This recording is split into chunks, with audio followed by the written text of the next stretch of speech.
Hello दोस्तों, केम छो तमे बधा? आशा राखું છું તમે બધા મજામાં હશો. હું પણ મજામાં છું.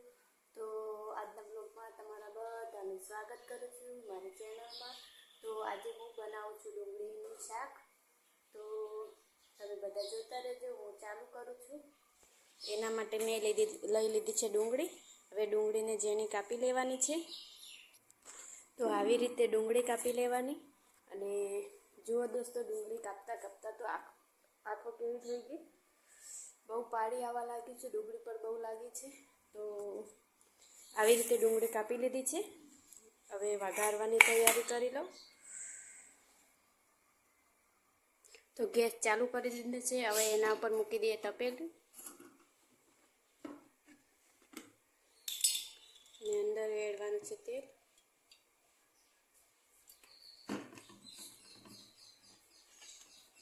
અને પછી એક વાટકીમાં લઈ લીધું છે હળદર, મરચું અને મીઠું. આને પલાળી દેવાનું. પછી સરસ રીતે હલાવી લેવાનું, મિક્સ કરી લેવાનું. હવે તેલ ગરમ થઈ ગયું છે. તો એની અંદર નાખવાનું લસણ, પછી નાખવાનું જીરું.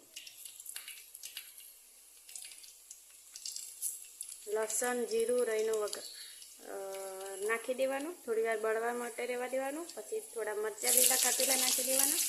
સરસ રીતે બળે ત્યાં સુધી બળવા દેવાનું. જુઓ, થોડો કલર બદલાઈ ગયો છે. એના પછી નાખી દેવાની થોડી ડુંગળી.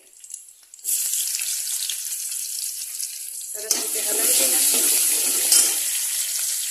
તો હવે કમ્પ્લીટ આ પાકું થઈ ગયું છે. ને અંદર નાખી દેવાનું પછી પલાળેલું મરચું, મીઠું, હળદર. આવી રીતે હલાવી દેવાનું. થોડું મરચાંને પાકું થવા દેવાનું. તો જુઓ દોસ્તો, કમ્પ્લીટ મરચું પાકું થઈ ગયું છે. અને તેલ બધું આવી રીતે આવું પાકું થવા દેવાનું. ને પછી નાખી દેવાની આપણે ડુંગળી કાપેલી.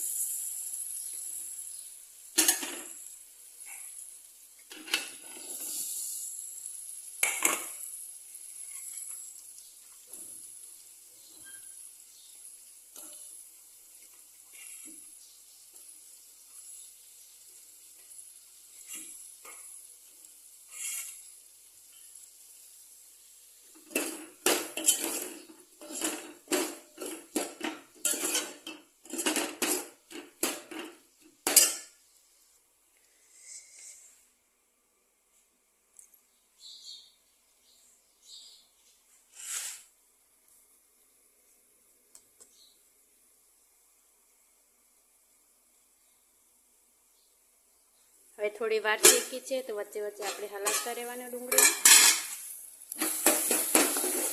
ચોટીને જાય એટલા માટે. હવે થોડી વાર છે. હજી 5-1 મિનિટ લાગશે, ત્યાં સુધી ઢાંકીને મૂકી દઈએ. તો દોસ્તો, હવે 5-6 મિનિટ થઈ ગઈ છે. હવે જોઈએ આપણે ડુંગળીનું શાક કેવું બની તૈયાર થઈ ગયું છે. ચડ્યું છે કે નથી ચડ્યું ચેક કરી લઈએ. તો જુઓ, સરસ મજાનો કલર આવી ગયો છે. અને ચેક કરી લઈએ.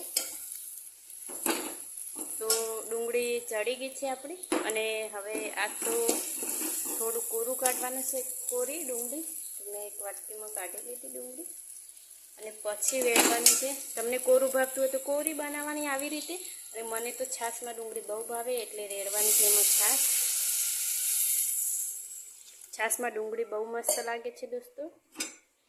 હવે જ્યાં સુધી ના ઉકળે ને ત્યાં સુધી સતત આવી રીતે હલાવતા રહેવાનું. કેમ કે હલાવીએ ના તો છાશ ફાટી જાય એટલા માટે. તો હવે ઉકળી ગયું છે કમ્પ્લીટ. તો એને થોડી વાર માટે ઢાંકીને મૂકી દઈએ, ઉકળવા દઈએ. હવે જોઈ લઈએ દોસ્તો. જુઓ, ઉકળી ગઈ છે કમ્પ્લીટ ડુંગળી. હવે ગેસને કરી દઈએ બંધ. તો તમે આવી રીતે એકવાર જરૂર ટ્રાય કરજો. ડુંગળીનું શાક બનીને મારું તૈયાર થઈ ગયું છે. જુઓ, અને આ છે કોરી ડુંગળી. તો તમે બધા આવી રીતે એકવાર જરૂર ટ્રાય કરજો. આવી રીતે છાશમાં અને કોરી ડુંગળી બનાવવાની. તો સ્વાદમાં મસ્ત લાગે છે. તમને મારી રેસીપી ગમી હોય તો લાઈક અને શેર જરૂર કરજો. જય શ્રી કૃષ્ણ. કૃષ્ણ દોસ્તો, પાછા મળીશું